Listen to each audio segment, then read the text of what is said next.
Hey, what's up, you guys? Welcome back to my channel.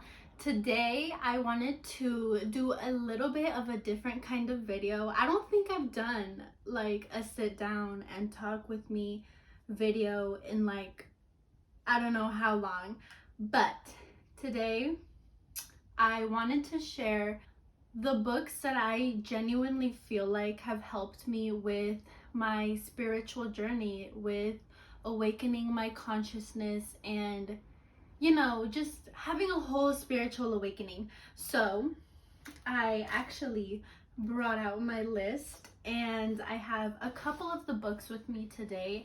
I don't have all of the books with me today because some are being borrowed and some are, being read by other people.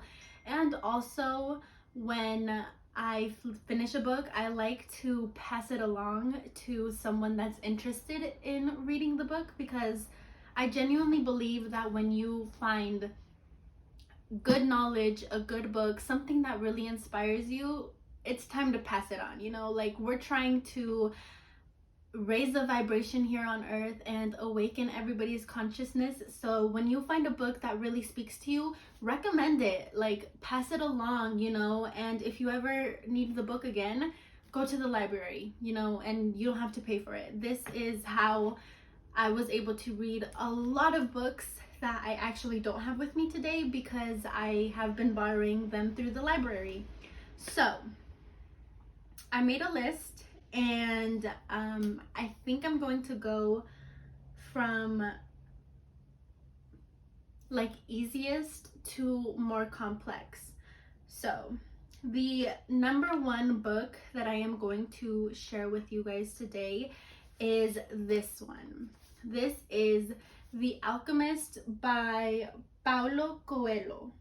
I think that's how you say his name. Okay, so the reason that I am putting this book number one on my list is because it is a very good book, and I definitely do feel like it can help you on your spiritual journey, but this is not a book that will necessarily awaken your spirituality, I guess. It won't necessarily make you woke, as people like to say. It's not that book. This book is more of a storybook, but it is packed with symbolisms, omens, and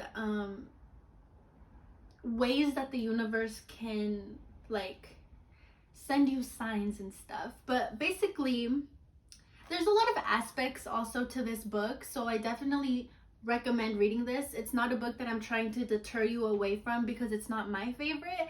I just have a little bit of a harder time reading like storybooks and trying to get pieces out of the story. I'm more of a like, I'm not sure how to explain it, but I'm more of a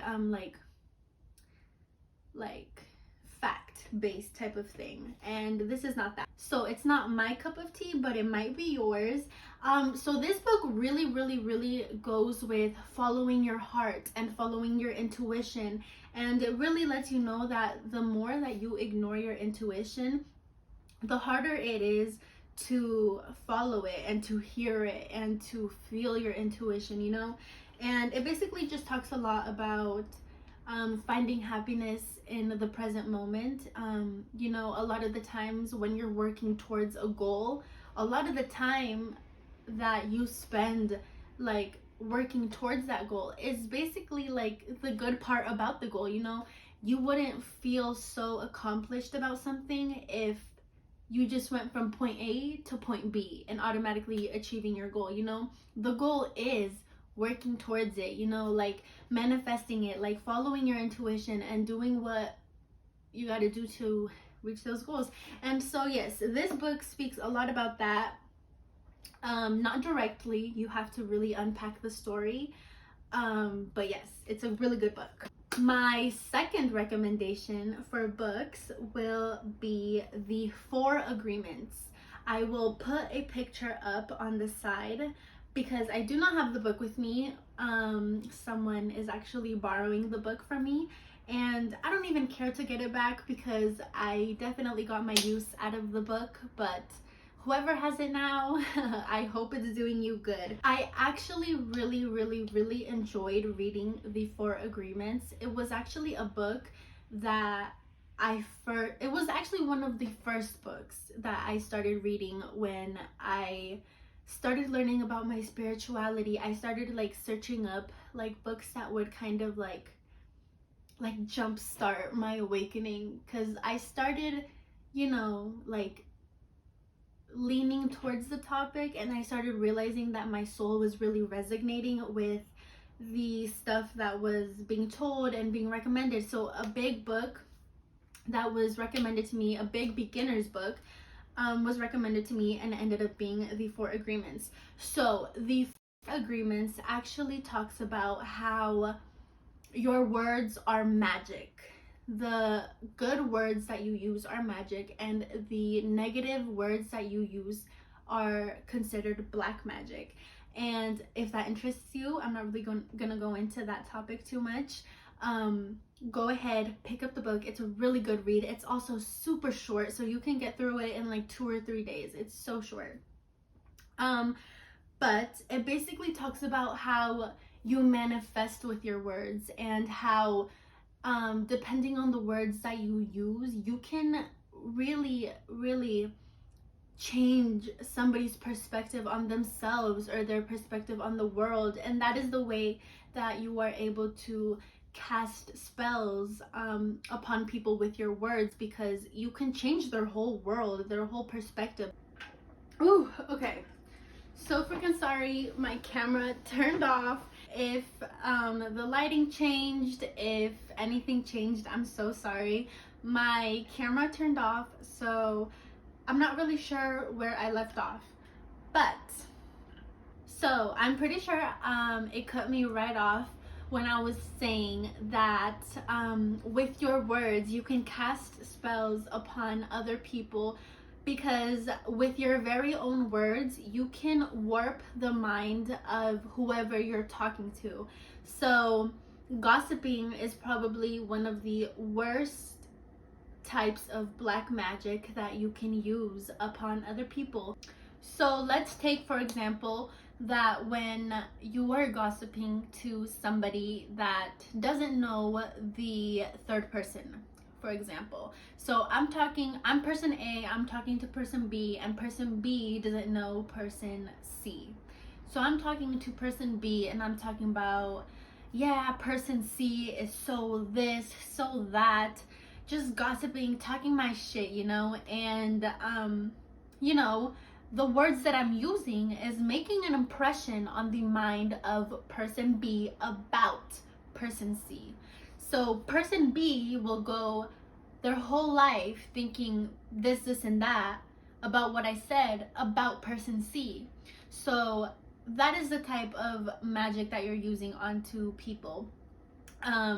You manifest things also with your words, and you can change the perspective of anybody about anything with your words if you are not careful with what you say. So that is basically all the Four Agreements talk about. Now, the third book that I'm going to talk about is actually The Power of Now by Eckhart Tolle, or Tolle. I'm not sure what how his name is pronounced. So The Power of Now, I would say, is actually for people who suffer with overthinking, anxiety, depression, or this book can also be for you if you are very into meditation and mindfulness. The Power of Now is going to be your book.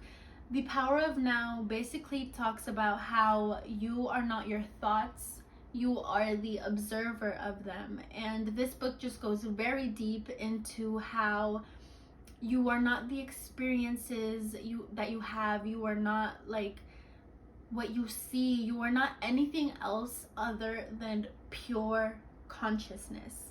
Everything that you observe is your consciousness, or not is your consciousness, but behind everything that you observe, behind everything that you can hear, behind everything, it is your consciousness that can observe yourself observing these things. So when you sit with yourself, you are aware that you have a mental dialogue. You are aware that there is a voice in your head, right? So the fact that you are aware that you can hear these dialogues going on in your head. You know, who is the person that can observe my thoughts? Who is the person within me that can be aware of all of these things around me, right? That is basically what the power of now talks about. And it also talks about how you can free yourself from spiraling into thought and spiraling from overthinking, and how these things can cause anxiety and depression, and how you can basically get rid of those things with just being present and consciously aware of the present moment. So yes, that is basically what the power of now talks about, and that is basically my third book that I would is that the third book?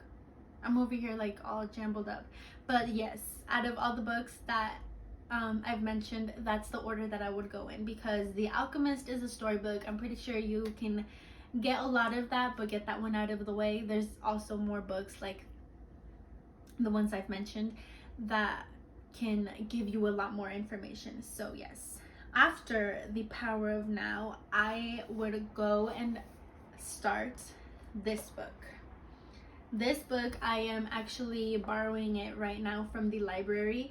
I'm not all the way through because I am highlighting and I am notating a lot of things about this book in my journal. Obviously, it's a library book, I can't highlight it, but this book, I can already tell and I already know it has touched a lot of people. So this book is a lot like The Power of Now, but it goes a little bit deeper and it kind of talks about a different perspective. Don't ever not read a book because it's similar to one that you've already read. I promise you, there's so many different perspectives and so many different aspects to spirituality and how one can look at awareness versus the other. You know, everybody has different personalities, everybody thinks differently, everyone has their own perspective of the world. So it's important to like read different books about awareness, about mindfulness, about whatever it may be that you're interested in. Read, because every different perspective can give you a different like thought spark or a different way of looking at it, or like you might make connections to other things. You know, like never like skip over a book just because you think you know it all, right, about that subject. So this book is actually talking about noticing the chatter that's going on in your head. It basically talks about like, who are you, you know, like, and it talks about how you were not the experiences that you have, you were not the thoughts that you have, you were not like anything physical, you're not either. It talks about how you are pure consciousness and how you can man, this book just goes super deep into things.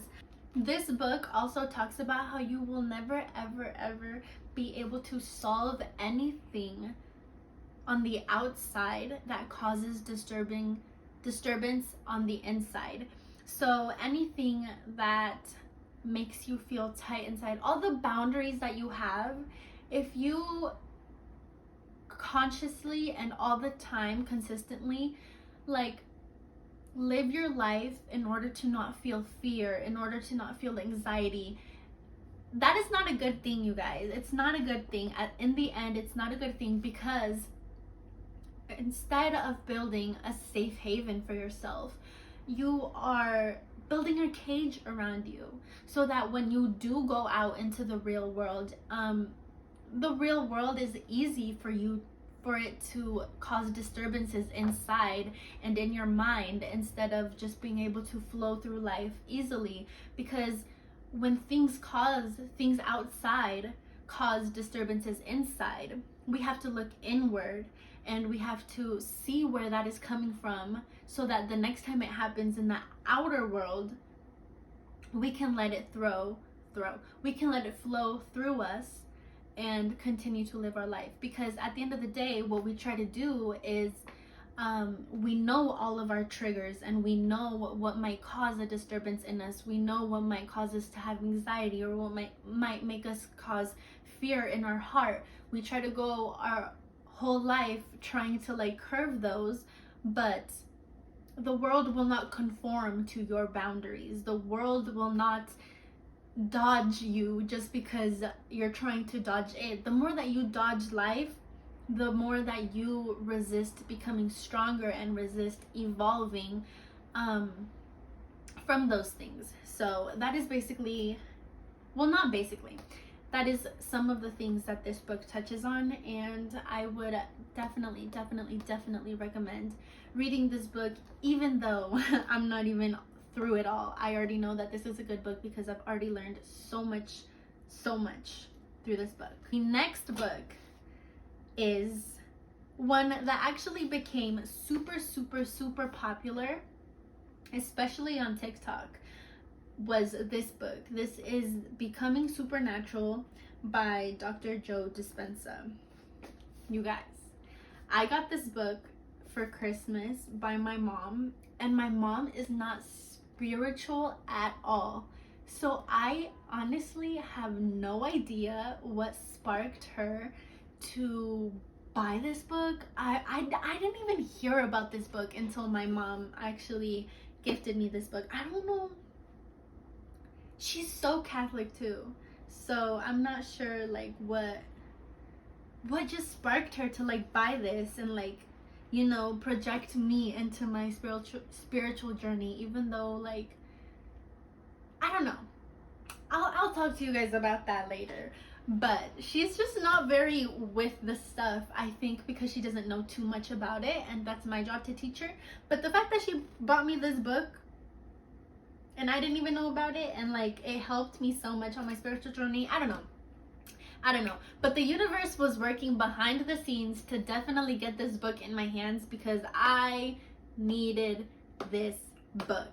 This book is probably the last on my list, only because I would recommend this book after you have read all of the other ones that I have recommended, because this one is just a little bit more complex, because this book is like spirituality and quantum physics entangled. So a lot of people actually have problems with connecting those two. But if you are also the type of person to really want to ground your spirituality into science, and like, you know that this works for you, and that you know that this is true, and you just need something to refer back to and to know that is fact and concrete, this would be your book. This would be your book, because this is going to lead you into a lot of topics that quantum physics and spirituality share, and how they kind of meet together. So this book, I have highlighted this book. I have done everything to this book. I love this book. So this is a book by Dr. Joe Dispenza, and it has stories inside about how basically stress and emotions, they cause disease in the body. How emotions and so this book basically talks about how emotions in your body, the things that you feel all throughout your body, are just energy in motion going through your whole body. And sometimes those emotions can cause mental pictures, like mental movies in your brain, that literally you see in your head or you remember in your head, and it makes you feel a certain way, and that feeling goes all the way back up to your mind, and it's just a cycle. And sometimes when people are going through these spirals and these cycles, their bodies don't get a time to relax and to stop firing up those electrical neurons in your brain and your nerves when you feel those emotions. Like, because sometimes people can think of fear, sometimes people can think of anxiety, depression, anything bad, you know, that you're feeling in your body does not know that it's in the past. Anything that your body feels, it feels it as if it's going on in the present moment. So it talks about how so much stress and so much emotion, bad emotion, and not letting your body ground itself and meditate and not think of all these things, it can cause disease and it can cause illness in your body, you know. And it also has a lot of like pictures in here about all the studies that he has done. Right here it talks about auras and how he tested auras and stuff, and you know, it has so many topics in here. Right here it has one about meditation that he was able to graph, and it has so much information. It talks a lot about energies, it talks about being in the present moment as well. It talks about, I think it talks about chakras a little bit in here. There's so many topics in this book that can spark thought and spark inspiration and creativity for you to go on your own and search up like all these little topics, you know. So this book in itself talks about so many things, and this book in itself is also a gateway for you to learn about other things and start like branching out to other things, especially in quantum physics, but a lot of stuff definitely in spirituality. But yes, I just love this book. It's packed with like little inserts like this. It's just so great. It's so great. I love it. So yes, that is actually all of my books, you guys.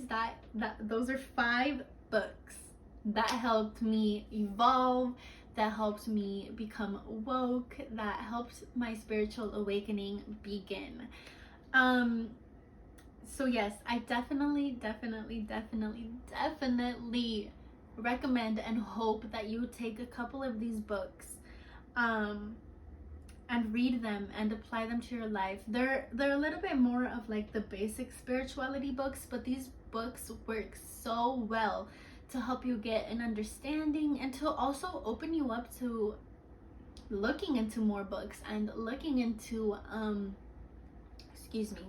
and looking into other topics and authors and just, you know, the whole spiritual community. I welcome to you the spiritual community, and I really hope that you guys get something out of these books, because these books have changed my life and I will never stop recommending them to other people. So I hope that you guys have a lovely end of your day, and yeah, bye guys.